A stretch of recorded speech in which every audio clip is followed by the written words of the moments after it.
안녕하십니까. 시간이 너무 잘 가고 있습니다. 자, 오늘 부동산 활동론을 하고요.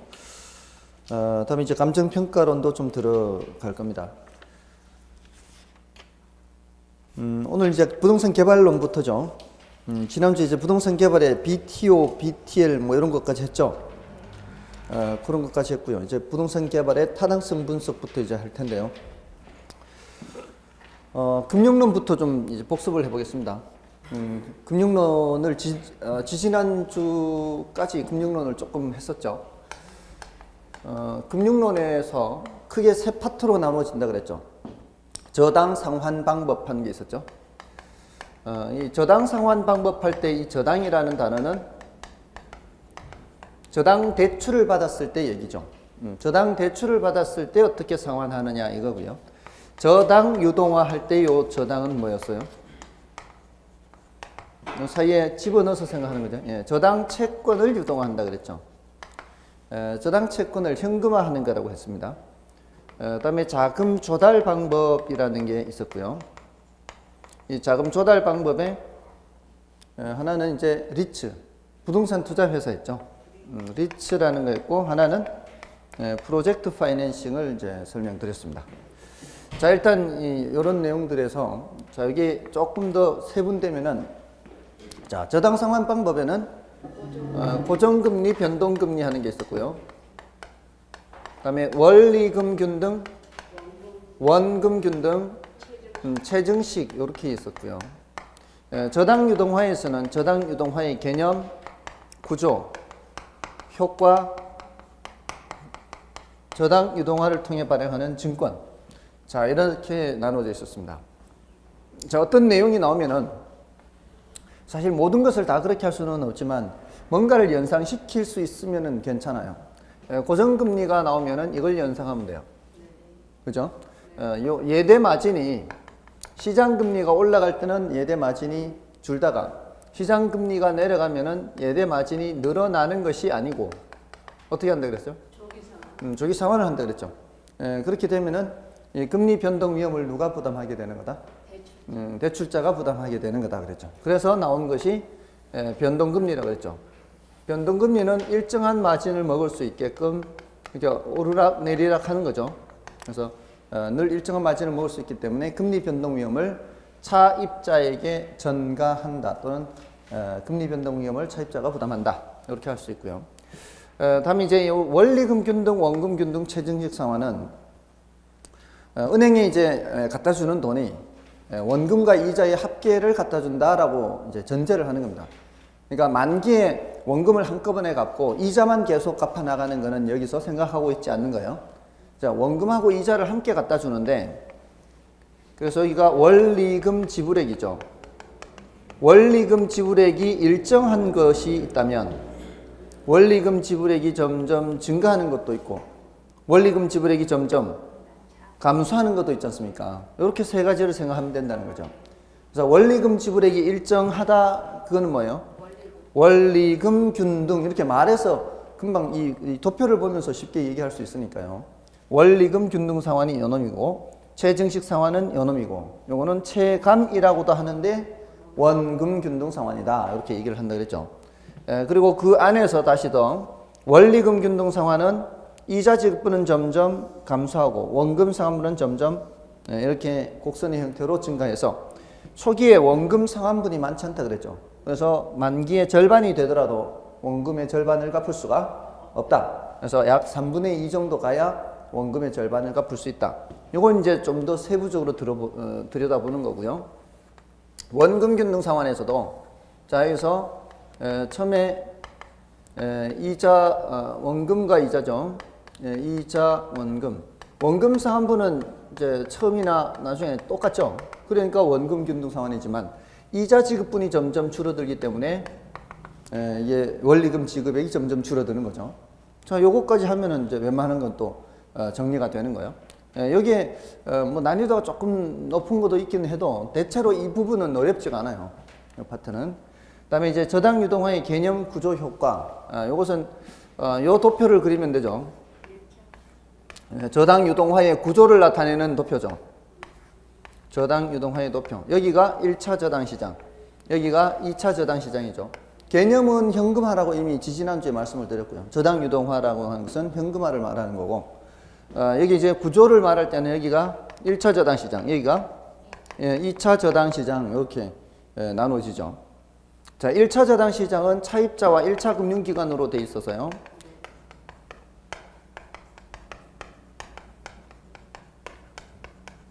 원래부터 있던 시장이죠. 근데 이제 유동화 제도가 도입됐다는 것은 여기 2차 저당 시장이 도입됐다는 얘기죠. 그래서 유동화는 몇 차 시장에서 이루어진다는 얘기예요. 2차 시장에서 이루어진다는 얘기죠. 현금화가 이루어지는 것은. 여기서 현금화가 이루어진다는 것은 여기 갖고 있는 채권을 양도해서 그 양도 대금을 받는 거죠. 근데 지금 2차 금융기관도 계속 이 채권을 사주다 보면은 엄청난 규모의 채권 집합을 갖게 되고 돈은 또 없어진다 그랬잖아요. 그래서 이 2차 금융기관이 돈을 마련하기 위해서는 이거를 여기서처럼 파는 방법이 아니라 이제 너무 덩치가 커졌기 때문에 뭐를 발행한다 그랬어요. 여기서 이제 증권을 발행하는 거, 이게 바로 MBS란 말이에요. 그래서 증권을 사는 투자자 돈들이 이쪽으로 넘어가는 거죠. 그래서 이 증권 사는 투자자, 기관 투자자들도 있고 뭐 개인 투자자들이 있을 수도 있고요. 자, 이 투자자들이 사면 이제 돈이 넘어가는 것이기 때문에 2차 저당 시장은 저당이 유동화되는 시장이다라고도 할 수 있지만 자금이 공급되는 시장이다 이렇게 할 수도 있죠. 자금이 공급되는 시장, 2차 시장, 공급된 자금이 대출되는 시장, 1차 저당 시장. 그래서 이 구조를 또 질문하기도 하고요. 직접 관계가 있다 없다 이런 걸 얘기할 때도 도표를 머릿속에 떠올리면은 쉽게 알 수 있죠.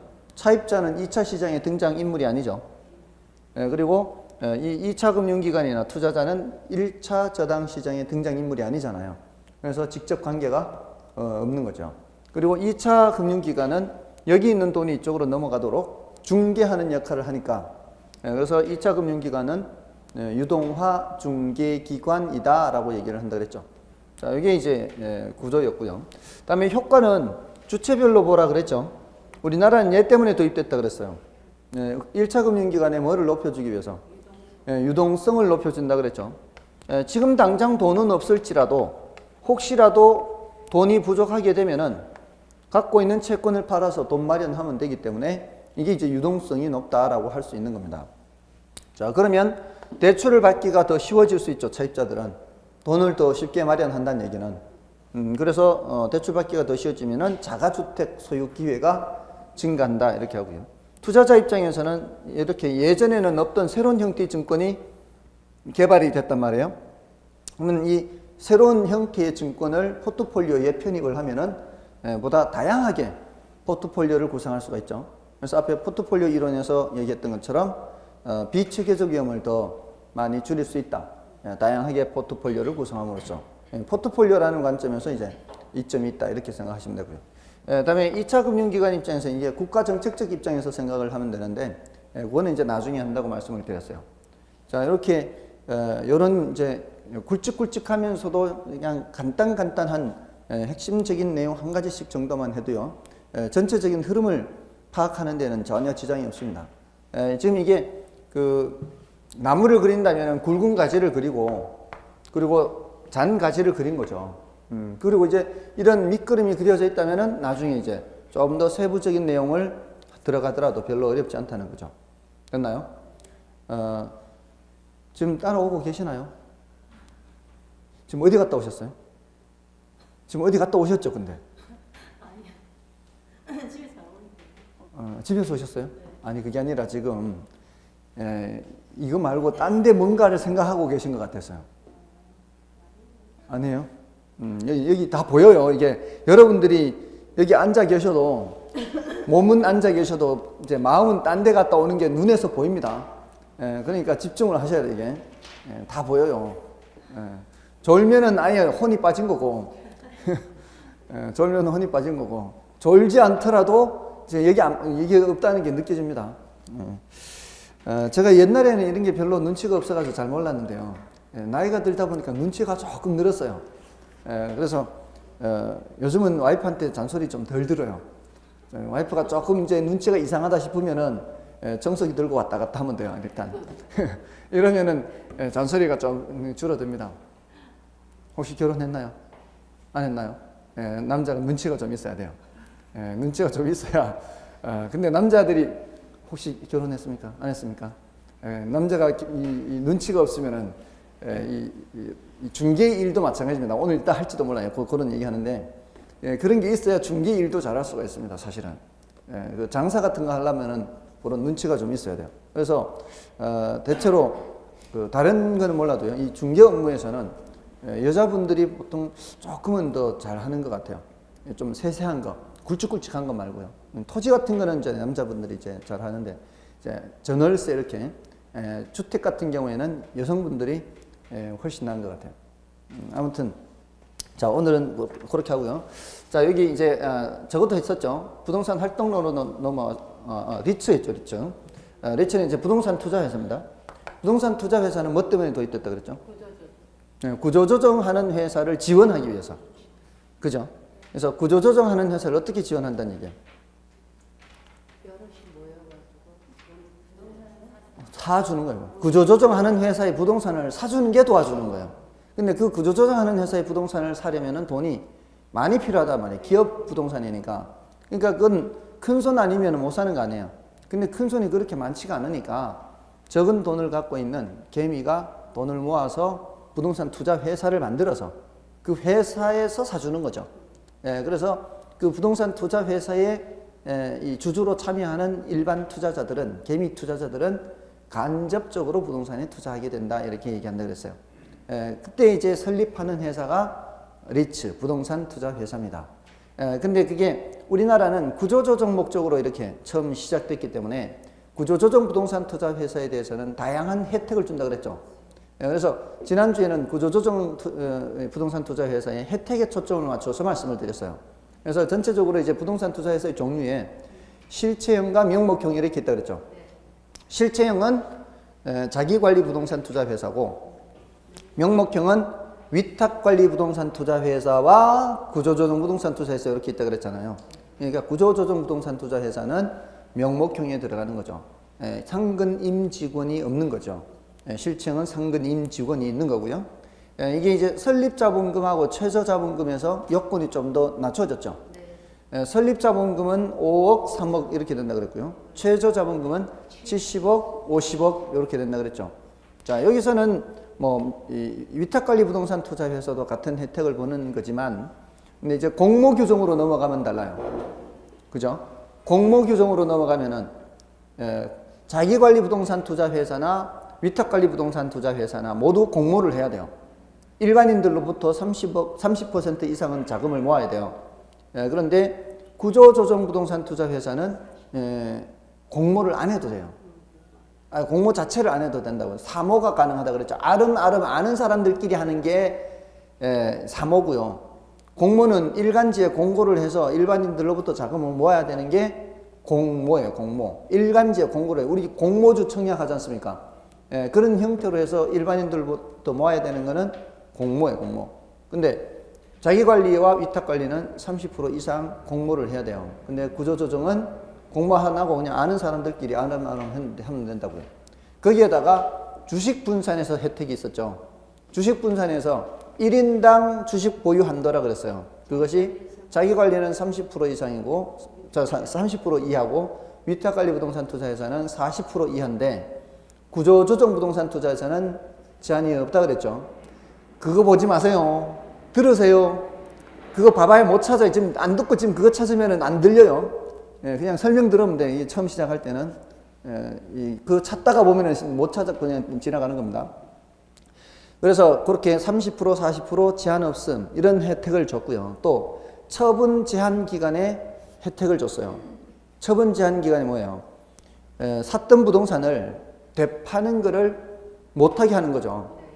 근데 그거를 원래는 법에는 5년의 범위 내 대통령령이 정하는 기간 동안 처분을 못하게 해놨는데 대통령령으로 가야 돼요. 그때는 대통령령에는 5년의 범위 내에서 몇 년으로 돼 있는지 그게 3년으로 돼 있다가 이제 규제를 완화하는 차원에서 1년으로 대통령령으로는 그렇게 돼 있어요. 근데 여기에 취지가 뭔가 하면은 샀다 팔았다를 못하게 하는 거거든요. 샀던 모습 그대로 되파는 것을 못하게 하는 거예요. 그러니까 토지를 샀는데 그 토지에다가 건물 지어 분양하는 경우에는 그때는 할 수 있도록 해야 될 거 아니에요. 예, 그거는 처분 제한에 적용되는 게 아니에요. 처분 제한에 적용되는 거는 어떤 형태로 처분할 때요? 샀던 모습 그대로 되파는 거, 이거를 못하게 하는 거예요. 뭔 뜻인지 아시겠죠? 뭐 리모델링을 하거나 뭐 다른 형태 이렇게 바꿔서 하는 거는 관계없단 말이에요. 근데 구조조정 부동산 투자 회사는 그마저도 적용 안 된다. 그냥 그대로 사서 그대로 파는 거, 오늘 사서 내일 팔아도 된다 이 말이죠. 그러니까 엄청난 혜택을 주는 거예요. 그런 것들이. 자, 뭐 공모에서도 혜택 줘, 주식 분산 요건에서도 혜택을 줘, 처분 제한에서도 혜택을 줘, 또 명목형의 경우에는 법인세 감면 혜택도 줘요. 그런 여러 가지 혜택을 주기 때문에 특히나 구조조정 부동산 투자 회사는 지켜야 되는 게 한 가지 있다 그랬죠. 70% 이상을 구조조정 부동산에 투자해야 돼요. 구조조정을 지원하기 위해서 그렇게 혜택을 주는데 구조조정 부동산을 안 사면 안 될 거 아니에요. 그래서 총 자산의 70% 이상은 구조조정 부동산으로 구성을 해야 된다는 그 제한 조건이 있습니다. 근데 일반 리츠는 위탁관리나 자유관리 관계없이 70% 이상을 아무 부동산이나 그냥 사면 되는 거고요. 그 다음에 거기에는 80% 규정도 또 적용을 받죠. 일반 리츠는 80% 이상 부동산 관련 증권, 그 다음에 현금으로 구성이 돼 있어야 돼요. 자, 그런 것들이 이제 리츠의 내용이었고요. 구조조정 부동산 투자 회사 위주로 말씀드렸고요. 그 다음에 프로젝트 파이낸싱은 대출은 대출인데 무담보 대출이라고 그랬죠. 사업의 수익성을 보고 대출해 주는 것이지 담보물을 보고서 대출해 주는 것은 아니라 그랬죠. 그 자세한 내용은 이제 나중에 더 할 거고요. 일단 그런 대출이 있다는 것 정도만 알아두시고요. 그다음에 이제 부동산 이용 활동에 가면은 최유효 이용이라는 단어, 이런 이제 단어 뜻 알아두시라고 그랬죠. 그다음에 집약도라는 단어. 집약도는 이제 토지 사용량 분해, 분자에는 노동 사용량이나 자본 사용량이라고 그랬죠. 그래서 이게 집약도가 높다는 얘기는 위로 층수가 많이 올라간다는 얘기죠. 그래서 높이 올라가는 이용은 집약적 이용, 그렇지 않은 이용은 조방적 이용, 이렇게요. 설명 들으세요. 눈으로 보면 기억이 안 납니다. 왜냐하면은 이게 눈으로 볼 때는 아는 것 같아요. 근데 딱 듣는 순간 이게 기억이 안 납니다. 훨씬 효과가 떨어져요. 머릿속으로 생각하는 게 훨씬 효과가 높아요. 그러지 않아요? 제가 지금 꽂힌 노래가 있어요. 꽂힌 노래가 있는데 이제 외국 노래. 근데 이걸 가사를 이렇게 보면, 가사를 외우고 싶은데 이렇게 보면 볼 때는 아는 것 같아요. 노래 들으면서 보면. 근데 그렇게 해가지고는요 훨씬 늦습니다. 지금 이제 거의 다 외워가고 있어. 이제 한 몇백 번 들었을 거예요 아마. 왔다 갔다 하면서. 그러니까 이제는 좀 알겠어. 아, 이게 흐름이 이제 생각이 나는 거예요. 자꾸 들으니까. 그러니까 이 가사를 보는 거는 별 의미 없어. 근데 이제 그 발음이 잘 안 들리니까, 잘 안 들리는 발음이 있는 거는 그거는 이제 요 단어를 좀 체크를 하는데, 그 외에는 계속 들어야 되는 거죠. 들으면은 훨씬 낫습니다. 볼 때는 아는 것 같아요. 이렇게 단어를 이제 보니까. 근데 딱 듣는 순간 기억이 안 나요. 그러니까 계속 이렇게 듣는 게 좋습니다. 그래서 어떤 분은 MP3로 계속 듣는 분도 계세요. MP3로. 이 수업한 거. 아무튼 집약적 이용, 조방적 이용. 이런 얘기를 했고요. 집약도가 높은 게 집약적, 낮으면 조방적, 이렇게 했고요. 그 다음에 입지, 잉여 이런 거 했죠.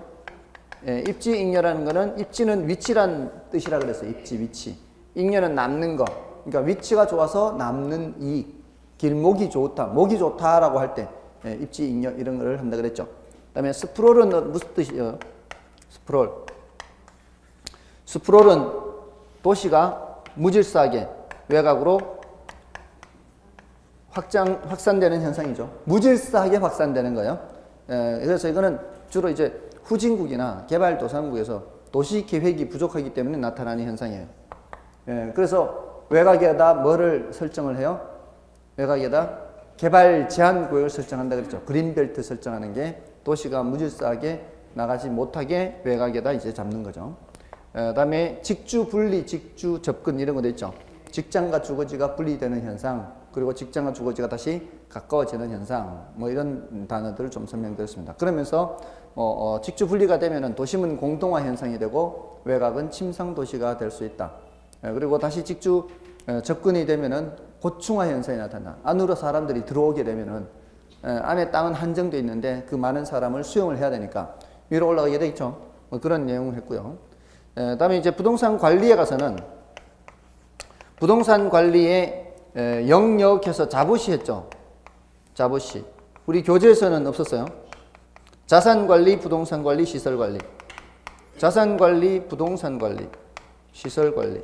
이거는 에셋 매니지먼트라고 했죠. 혹시 영어 단어 쓴 거 기억 안 나시나요?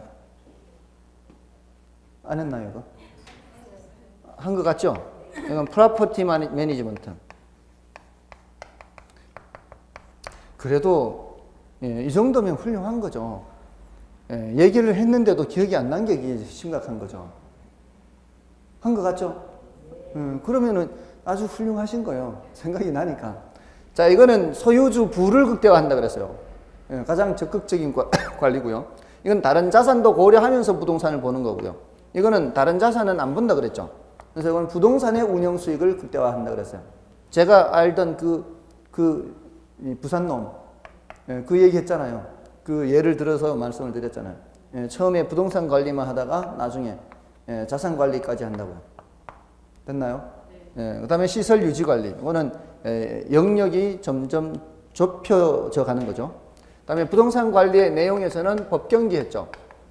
법적 관리, 경제적 관리, 기술적 관리 이렇게요. 법적 관리는 주로 권리 측면을 본다 그랬어요. 등기부상 있어서는 안 될 그런 저당권이 설정되어 있던 게 아직도 그대로 있다거나 뭐 전세권이 그대로 있다거나 이런 거는 이제 권리 측면에 살펴보는 거죠. 그런 거를 관리하는 거는 이제 법적 관리고요. 또는 뭐 계약 같은 것도 마찬가지 여기에 포함시킬 수 있어요. 근데 경제적 관리하면은 돈 들어오고 나가는 거죠. 수익이나 비용이라는 관점 또는 가치 이런 관점에서 보는 것이기 때문에 여기는 돈이 들어오고 나가는 게 뭐예요? 수지죠, 수지. 수입과 지출을 수지하잖아요. 그러니까 수지 관리한다 또는 회계 관리한다 이런 것들은 어떤 측면에서 보는 거예요? 경제적인 측면에서 보는 거죠. 그리고 인력 관리도 이런 측면에서 보는 거죠. 그다음에 기술적 관리는 기술적 관리는 뭐 청소하고 방역 작업하고 위생, 설비, 보안, 보전 뭐 이런 거죠. 이런 것들은 이제 기술적 관리에 해당한다라고 볼 수 있습니다. 자, 요거 하고 또 부동산 관리의 방식에서 자위혼 했죠. 그렇죠. 자위혼. 자가관리, 위탁관리, 혼합관리. 요 장단점을 비교한다 그랬죠. 자가관리는 자기가 직접 하는 것이기 때문에 그 자기 걸 자기가 한다는 말이죠. 자기 것을 자기가 하기 때문에 애착이 이제 강하겠죠. 그래서 친절한 서비스를 한다거나 또는 직접 하면 이제 중간에 거쳐서 내려가는 게 없으니까 이게 의사 결정이 신속하게 처리가 될 수 있거나 또는 통제력이 강하거나 통합이 잘 되거나 뭐 종합적으로 관리하는 것도 잘 되거나 이런 장점이 있는 반면에 이 자가 관리는 전문적인 관리는 될 수가 없죠. 전문가가 하는 것은 아니에요. 그래서 비효율적인 관리가 될 수 있습니다. 그게 이제 위탁 관리의 장점으로 연결되는 거죠. 위탁 관리는 전문가가 하는 것이기 때문에 효율적인 관리가 돼서 관리비를 저렴화시킬 수가 있어요. 그런 장점이 있는 반면에 가장 큰 단점이 위탁 관리는 신뢰 문제죠. 이 관리업체가 영리만 추구하고 제대로 관리를 하지 못할 때는 오히려 돈은 돈대로 날리면서 관리가 안 될 수가 있어요. 그래서 이 장단점을 얘기할 때 모두의 장점을 추구할 수 있는 혼합관리의 장점, 모두의 단점이 나타날 수 있는 또 혼합관리의 단점 이런 정도 이렇게 밑으로 내려가면 되고요. 혼합관리의 전형적인 장점은 과도기에 적합하다 그랬죠. 보통 이제 자가관리에서 혼합관리로 왔다가 위탁관리로 가기 때문에 과도기에 적합하다 그러고요. 전형적인 단점은 책임 소재가 불분명하다 이런 걸 했습니다. 불분명. 다음에 이제 개발로 넘어가시면은 부동산 개발에서는 이제 개발이라는 게 택지 개발도 개발이라고 그랬고요. 거기에다 건물 짓는 것도 개발이라고 그랬죠. 그러니까 개발이라고 해서 특별히 어렵게 생각할 필요 없어요. 여러분들도 얼마든지 지금 앞으로 중개 일을 하시다 보면은 개발적으로도 할 수 있어요. 얼마 전에 원래 이제 1차만 합격한 이제 수험생분이 원래 이제 그 어른들이 임대업을 해 왔었나 봐요. 이게 중개 일도 하고 이렇게 우대에서부터 부동산 업을 했었나 봐요. 근데 이제 갖고 있는 이제 부동산을 좀 처분하고 싶은데, 근데 이제 누구 좀 소개시켜 달라 그래서 이미 한 5, 6년 전에 합격하신 분이 그 상가를 내놔서 상가를 좀 한다고 해서 그분한테 이제 토스를 해줬어요. 넘겨줬는데, 며칠이 지난 후에 그 어떻게 되는지 알아봤더니만 중개를 하라고 했더니 그 물건을 보고 상황을 봐서 그 물건을 자기가 사서 건물 헐고 지어서 이제 기존에 있던 건물 헐고 이제 지어서 분양을 팔 생각으로 그렇게 생각을 갖고 있더라고요. 그러니까 그런 경우는 이제 개발하는 쪽하고 지금 연결이 돼 있다는 얘기죠. 그죠? 중개를 하다가 중개를 하지 않고 그냥 사서 그냥 거기다 건물 자기가 하는 거 자기가. 그건 이제 개발까지도 지금 손대고 있다는 얘기죠. 그런 식으로 이게 업무가 이렇게 영역이 확장이 될 수 있어요. 개발이라는 게 특별한 게 아니고 뭐 하면 돼요. 그냥 건물 지어서 파는 거. 이게 개발이라고, 개발. 아시겠죠? 근데 이제 보통은 이제 택지 개발이 아닌 방금 말씀드린 이제 건물 지어 분양하는 거. 이게 보통의 개발이고. 다만 이제 택지 개발도 개발이라는 거죠. 택지 개발도 개발. 됐죠? 그리고 나서 이제 뜻을 이제 여러 가지 분류를 할 때 1섹터, 2섹터, 3섹터 이렇게도 분류했고요. 1섹터는 공공이 하는 거고 2섹터는 민간이 하는 거고 3섹터는 1+2예요. 민간과 공공이 함께하는 3섹터. 그럼 됐고 또 유형 개발도 있고 무형 개발도 있고 복합 개발도 있다 그랬죠. 유형 개발은 있을 형상형, 물리적 형상의 변형이 있으면 유형 개발. 무형 개발은 물리적 형상의 변형이 없으면 무형 개발. 둘 다 나타나면은 복합 개발 이렇게 hand했어요. 무형 개발이 어떤 게 무형 개발이라고 했어요? 토지 이용 가치가 올라가는데 물리적 형상의 변형이 없이 올라가는 거는 예를 들어 녹지 지역이 주거 지역으로 바뀐다거나 도시 관리 계획으로 한다고 했잖아요. 안 했나요? 도시 관리 계획에서 6가지 있다 그랬잖아요. 용도 지역의 지정 또는 변경, 용도 지구, 용도 구역의 지정 또는 변경, 용용기, 기반 시설 설치, 뭐 이런 거, 뭐 설치 계량인가 뭐 정비인가 뭐 이런 거 있고, 또 도시 개발 사업, 정비 사업 이런 거 있고, 맞죠? 입지 규제 최소 구역, 지구 단위 계획 구역 뭐 이런 거 6가지. 자, 그런 게 도시 관리 계획으로 한다 그랬잖아요. 도시 관리 계획으로 용도 지역을 바꾼다 할 때 녹지 지역을 주거 지역으로 바꾸면 고시를 해야 될 거 아니에요. 고시. 그 고시하는 순간 땅값은 올라간다라고 봐야 되죠. 근데 물리적 형상이 변하는 건 아니잖아요. 그런 게 무슨 개발이라고 했어요? 그게 무형 개발이라고 해요. 물리적 형상의 변형은 없는데 토지 이용 가치가 올라가는 거. 됐나요? 자, 근데 이제 그거는 사실 학자들이 그냥 할 짓 없어 하는 것 같아요. 제가 봤을 때는. 그럼 뭐 굳이 무형 개발, 유형 개발 나눠봐야 뭔 실익이 있나 그게. 그죠? 공부하는 사람도 그냥 공부하기만 힘들게 하는 거지. 그냥 그럴듯한 얘기일 뿐이지. 이게 특별히 무슨 실익도 없잖아요. 그죠? 아무튼 그렇게 나누긴 나눈다고요. 유형 개발, 무형 개발, 복합 개발. 또 재개발이 넘어가서 보존 재개발, 수복 재개발, 개량 재개발, 철거 재개발 이렇게 했죠. 보존이란 단어는 현상 유지라는 의미가 있다 그랬죠. 자, 보존 재개발은 그거는 현상 유지, 노화된 게 있다 없다? 노화된 게 없다 그랬죠. 노화된 게 없으니까 현상을 유지하는 거 아니에요. 노화된 거를 현상 유지할 수 없으니까. 노화되기 전에 미리 방지하는 게 보존 재개발이고요. 수복 재개발, 수복은 복구시킨다 그랬죠. 복구시키는 게 노화된 걸 복구시켜야 될 거 아니에요. 근데 전부 노화된 거는 철거를 해야 되겠죠. 그러니까 일부만 노화된 거예요. 그러니까 대부분 멀쩡한 건 놔두고 그대로 노화된 것만 복구시킨다는 게 그게 수복 재개발. 그 다음에 개량 재개발은 뭔가를 더 개선시키는 거니까 첨가하고 개선하고 또 확장하고 이런 게 개량 재개발. 뭐 이렇게 단어뜻만 알면 되는 것들이잖아요. 그죠? 그 외에 이제 마지막으로 BTL, BTO 뭐 이런 거 했죠. 이 민간 자본으로 공공시설을 설치해서 그 민간 자본이 어떻게 자본을 회수해 가느냐. BTO 방식은 오퍼레이트 운영한다 그랬죠. 이거는 사용자로부터 사용료를 받을 수 있는 경우에 사용자가 사용료를 내는 거죠. 그러니까 운영하는 입장에서는 사용료를 받을 수 있는 경우라야 BTO가 돼요. 그래서 민자고속도로 생각하라고 했어요. 민자고속도로. 민자고속도로는 고속도로 다니는 사람들이 돈을 내잖아요. 사용자로부터 사용료를 받을 수 있잖아요. 근데 BTL 방식은 리스라고 했죠. 리스료. 그 리스료는 그 임대료잖아요. 그게 이제 도서관 같은 경우란 말이에요. 시립도서관 하면은 시에서 도서관을 세우는데 시민들한테 그 도서관 들어올 때마다 1,000원씩 받을 수는 없잖아요.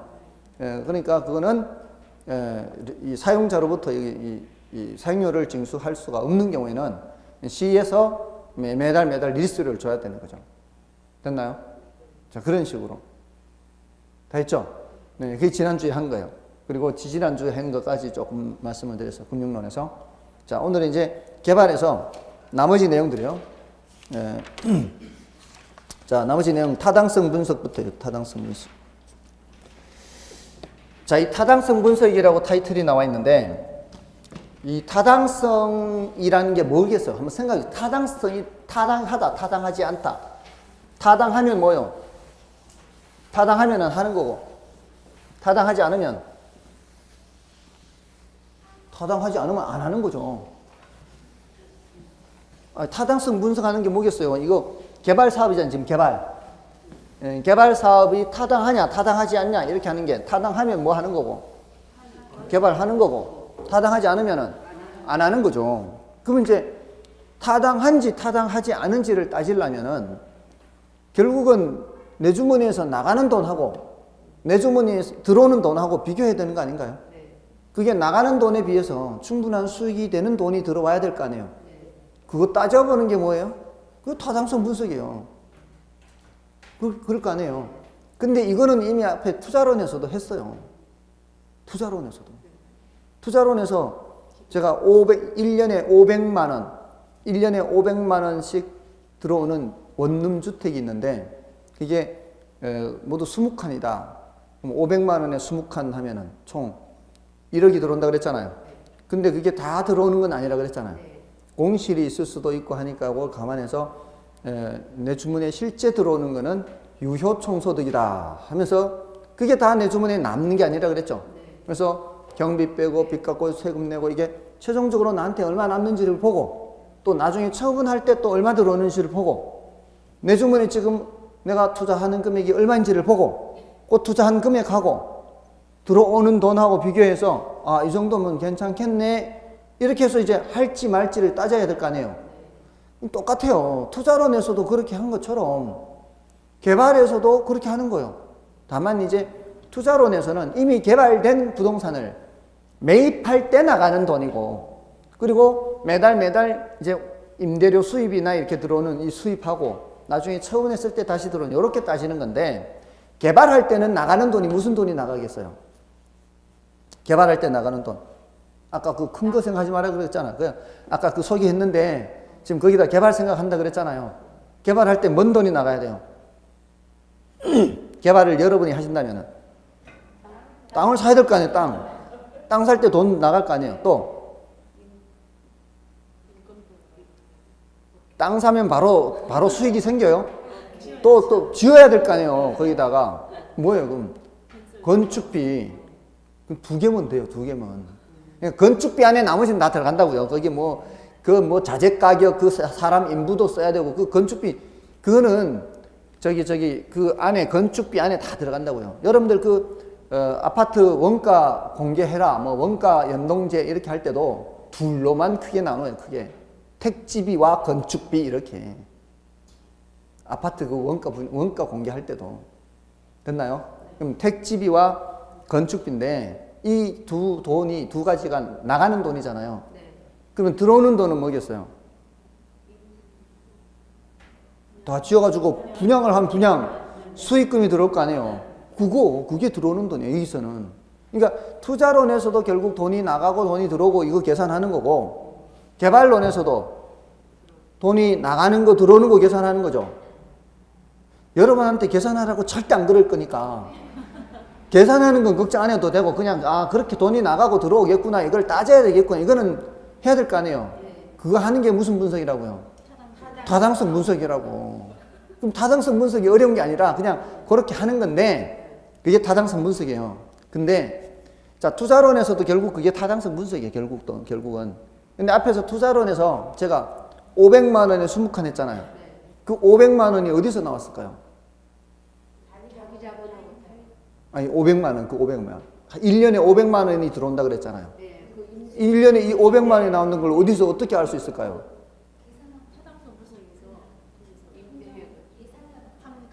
그 주변에 시장 조사를 해요, 조사를. 500만 원인 돈이 그때는 제가 그냥 던져드린 거고 그 500만 원이라는 돈은 조사를 해봐야 할 거 아니에요. 실제로 500이 될란지 안 될란지. 그때 앞에 투자론에서 얘기할 때는 그런 거를 말씀 안 드리고 다 됐다고 치고 500이라고 얘기한 거예요, 사실은. 근데 실제에서는 어떻게 해야 돼요? 그게 실제로 얼마가 될란지 조사를 해야 될 거 아니에요. 여기 개발론에서는 뭘 조사를 해야 될까요? 땅을 사면은 땅값이 얼마가 될란지, 건물을 지으면은 건축비가 얼마가 될란지. 근데 건축비가 그냥 제곱미터당 또는 평당 얼마 이거 가지고 안 되고요. 내가 저 땅을 사면은 저 땅에 연면적이 얼마나 되는지를 알아야 될 거 아니에요. 제곱미터당 가격 가지고 안 되죠.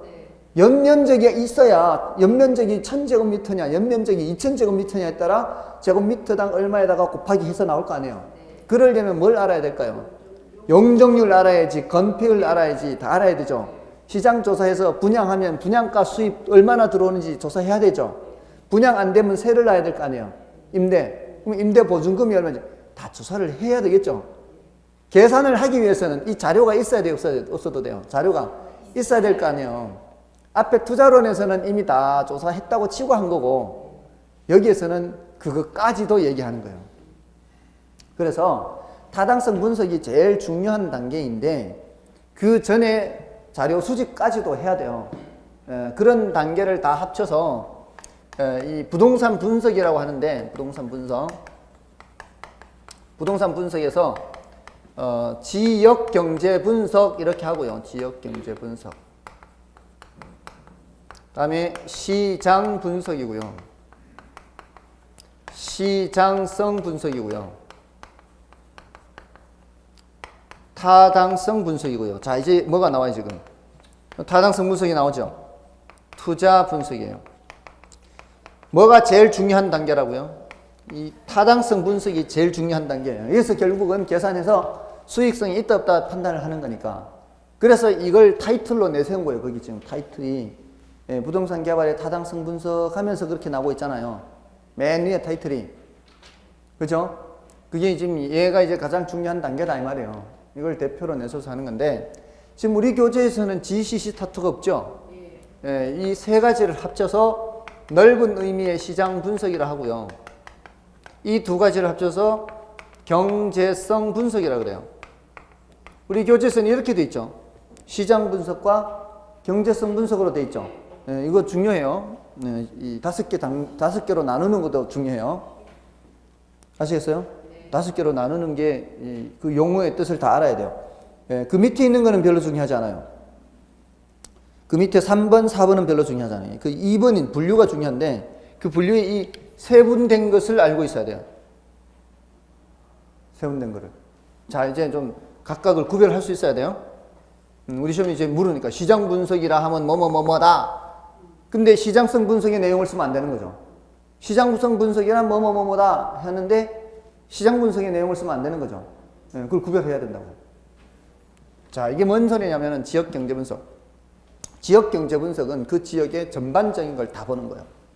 지역 경제 분석은 그 지역의 인구라든가 소득이라든가 그 지역의 산업이라든가 또는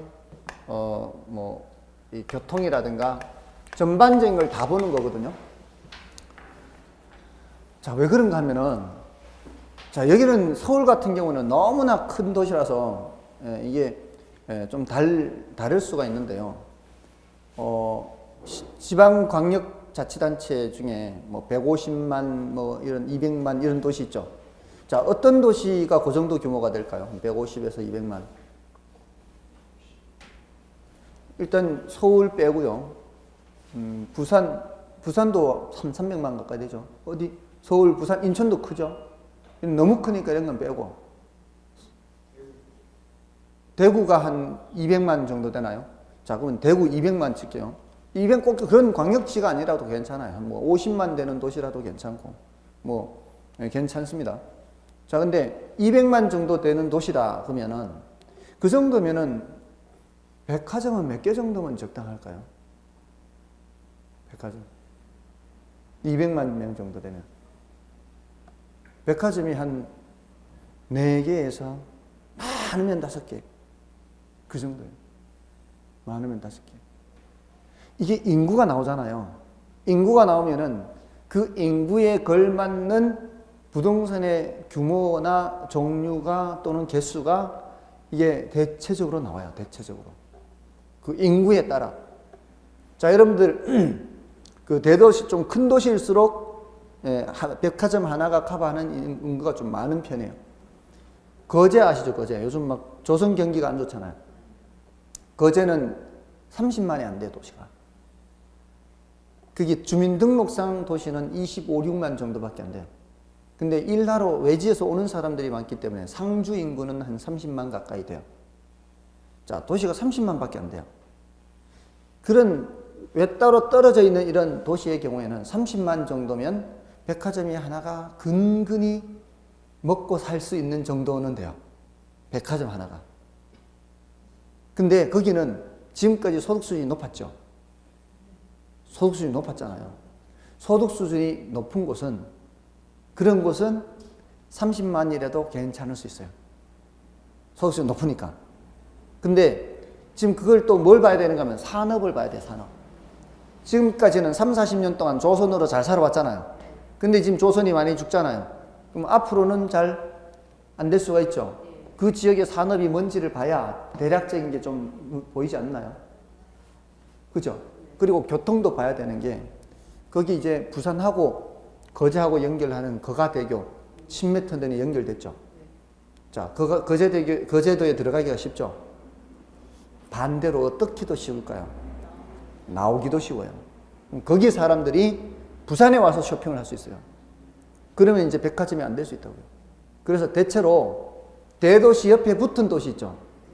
대도시 옆에 붙은 도시가 30만이다 그러면 이런 도시는 백화점 없습니다. 있어봐야 소용이 없어요. 대구, 그렇죠. 대도시로 오니까 대구 옆에 경산이라는데 백화점이 없어요. 의정부가 몇만 정도 되죠? 인구가 한 20만은 넘죠, 최소한. 30만 되죠. 그 백화점 있나요? 예? 어떤 백화점 있어요? 신세계 백화점 있어요? 거기는 그래도 괜찮은 동네인가 보네. 그 정도면. 그런 정도의 경우에 그냥 딱 하나죠. 예, 이 인구에서 벌써 보여요. 있어도 하나. 안 그러면 없을 수 있어요. 대도시 옆에 딱 붙어 있을 때는. 근데 그나마 이 정도는 조금은 이렇게 약간은 좀 떨어져 있는 편이에요. 경산은 구분이 안 돼요. 대구하고 이게 경산하고 구분이 안 될 정도로 붙어 있어요. 예, 그러니까 지금 이런 것만 봐도 벌써 뭐가 보여요. 대체로 어떤 종류의 부동산이 어느 정도로 되겠다 안 되겠다가 보인다고요. 그리고 우리 공인중개사 학원 있죠. 공인중개사 학원도 기본이 30만이에요. 30만 인구의 하나입니다. 예, 30만 인구의 하나예요. 예, 거기에서 2개 생겼다 그러면 이제 둘 중에 하나는 이제 피 터지는 거예요. 노원구만 해도 벌써 인구가 몇만 명이에요. 노원구가 갑을병까지 가죠. 국회의원 선거. 국회의원 선거하는 걸로 보면 돼요. 국회의원 선거하는데 한 20만 명당 하나로 보면 돼요. 20만 명당 국회의원 한 명이다 생각하시면 돼요. 대체로. 근데 그거보다는 조금 적을 수는 있어요. 그러니까 노원 인구가 60만은 안 돼도 50만 넘는다 이 말이에요. 자, 근데 이게 노원이라는 도시가 외따로 떨어져 있다면은 학원이 2개가 적당한데 여기는 다른 곳에서 오는 중심지란 말이에요. 그러니까 다른 도봉이라든가 성북 쪽이라든가 이런 중랑 쪽에서도 다 온단 말이에요. 그런 거는 이제 더 학원이 많아도 되죠. 뭔지 아시겠죠? 그러니까 이런 인구만 봐도 벌써 이런 게 보여요. 개발하는 사람은 이게 기본이에요, 기본. 그리고 어떤 산업의 흐름이라든가 이런 것들이 해야 이제 뭐 원래는 좀 하면 되겠다, 안 되겠다 있겠죠. 예, 수업 들으신 분 중에 건축업자가 있어요. 예, 근데 이제 한 해는 건물 짓고 한 해는 쉬고 한 해는 건물 짓고 한 해는 쉬고 그래요. 주택을 하는 사람이에요, 그 사람은. 근데 그 사람은 늘 신경 쓰죠, 이게. 아, 원래는 해봐야 이거 별 재미 못 보겠다. 이게 늘 신경 쓰는 거죠. 노는 해도 그냥 노는 게 아니고요. 매일 놀 때는 매일 출근하는 것이 좀 공인중개사무소예요. 공인중개사무소 가면 이 정보가 제일 많이 들어오거든요. 시세가 바로바로 보이잖아요. 오늘 계약서 쓰는 게 몇 건 있다네, 없다네, 한 달째 놀고 있다네. 이 제일 빨리 들어오는 데가 공인중개사무소예요. 그래서 그런 흐름을 보는 거죠. 그래서 이제 원래 쉬고 이제 내년에 하고 뭐 이렇게 하는 거예요.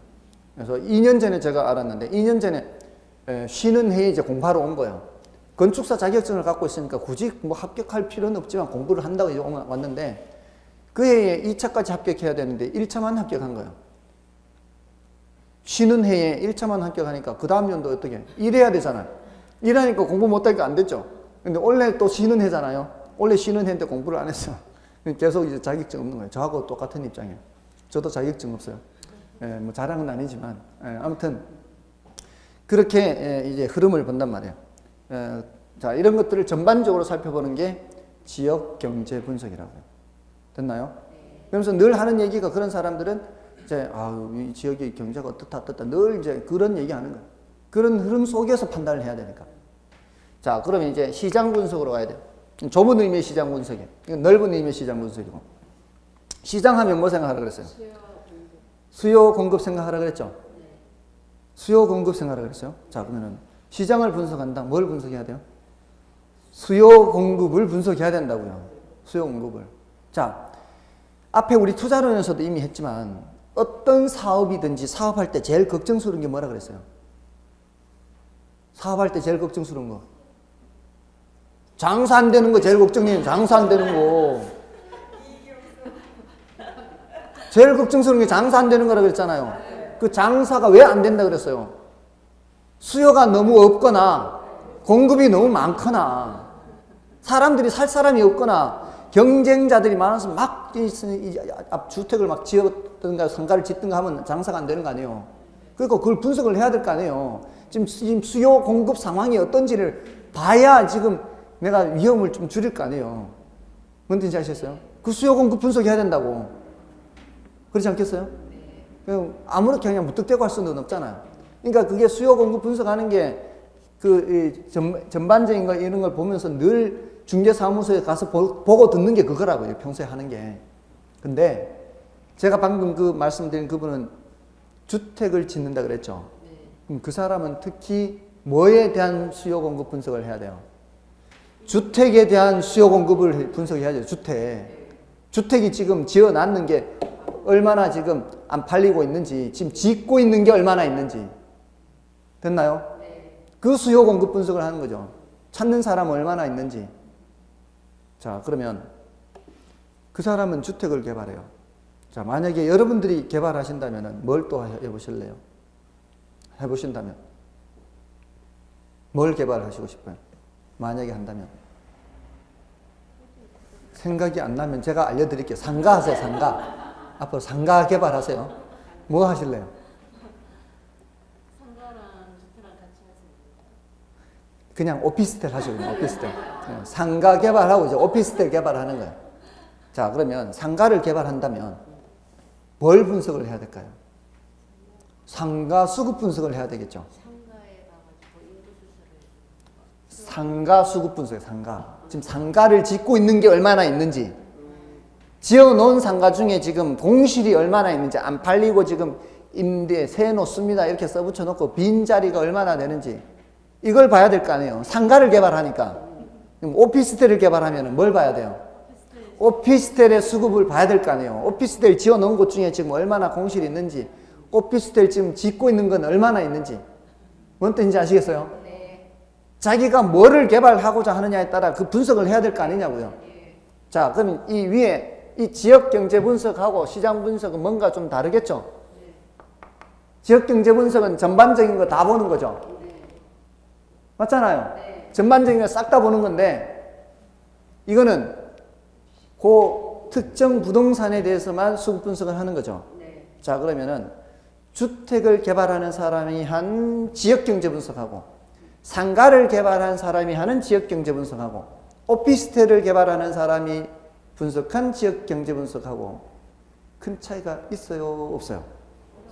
이거는 큰 차이가 없다 이 말이에요.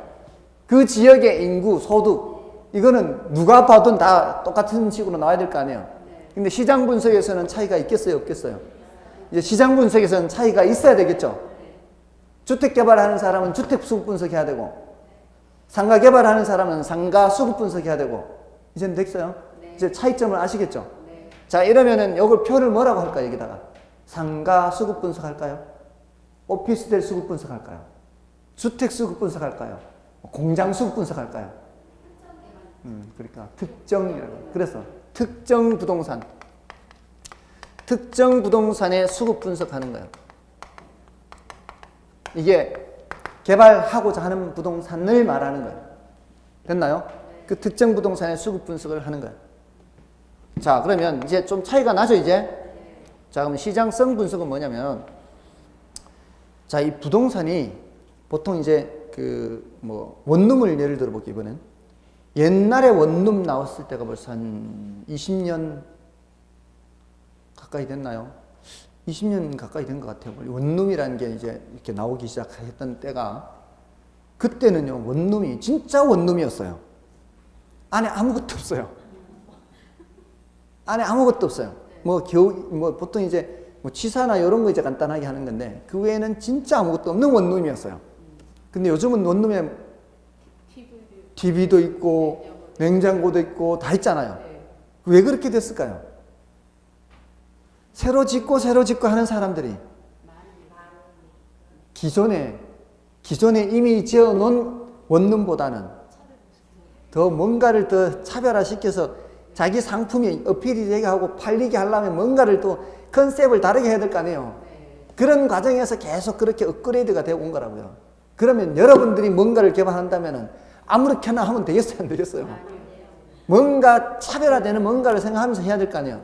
그렇게 했을 때 주변의 다른 부동산에 비해서 얘가 어느 정도 잘 팔릴 수 있겠구나, 분양이 될 수 있겠구나. 지금 이미 기존에 1년 전에 지어놓은 것은 70% 정도 분양이 됐고 30%가 공실이라면 최소한 지금 공실인 그놈들보다는 뭔가 더 낮게 해야 팔려 나갈 거 아니에요. 그런 어떤 컨셉이 있을 거 아니에요. 자, 그런 컨셉에 따라서 이 대상 개발 사업에 초점을 맞추는 거예요. 내가 짓고자 하는 그놈, 대상 개발 사업. 내가 짓게 되는 그 부동산이 대상 개발 사업이 주변의 다른 부동산에 비해서 얼마나 잘 이 매매될란지, 매매 또는 임대될란지 그 가능성을 보는 거예요. 이걸 이제 경쟁력을 분석한다 그래요. 경쟁력. 자, 그럼 조금씩 더 어떻게 되어 가고 있어요? 더 구체화되고 있죠. 구체적으로. 됐나요? 그런 과정에서 뭐를 다 조사를 해야 돼요. 임대를 놓으면은 임대보증금, 임대료 수준, 분양을 하면 분양가, 그러면서 건축비, 토지 매입비, 건폐율, 건폐율 용적률 이런 자료를 다 수집해야 되겠죠. 그리고 지금 지은 지 1년 됐는데 그동안에 몇 % 팔려 나갔는지 그걸 알아야 돼요.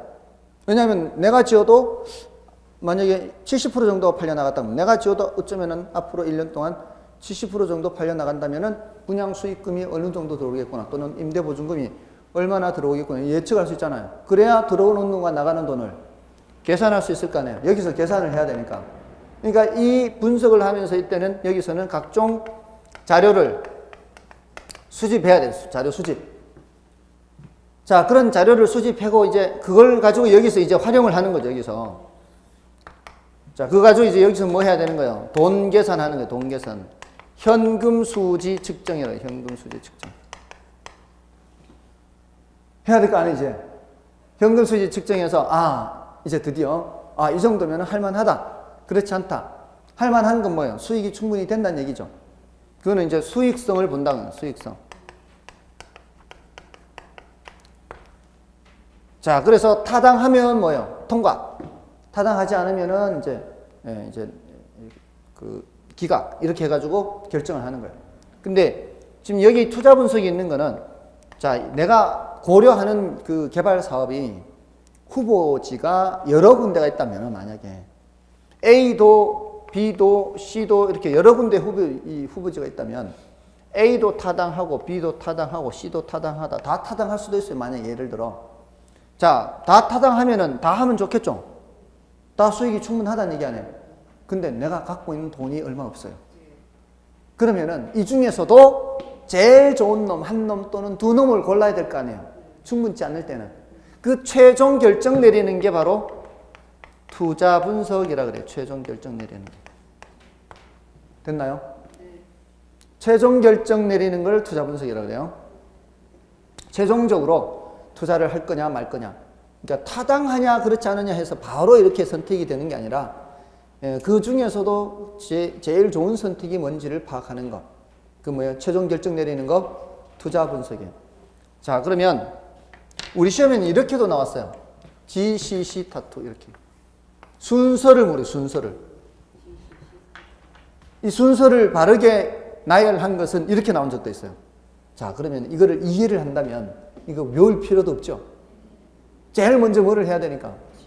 지역경제 분석을 해야 되니까. 그 다음에 뭘 해야 되고? 시장 분석을 해야 되고. 그 다음에 시장성 분석해야 되고. 간단한 거죠, 간단한 거. 그 다음에 이제 계산하는 거, 타당성 분석해야 되고. 결정 내려야 되고. 투자 분석.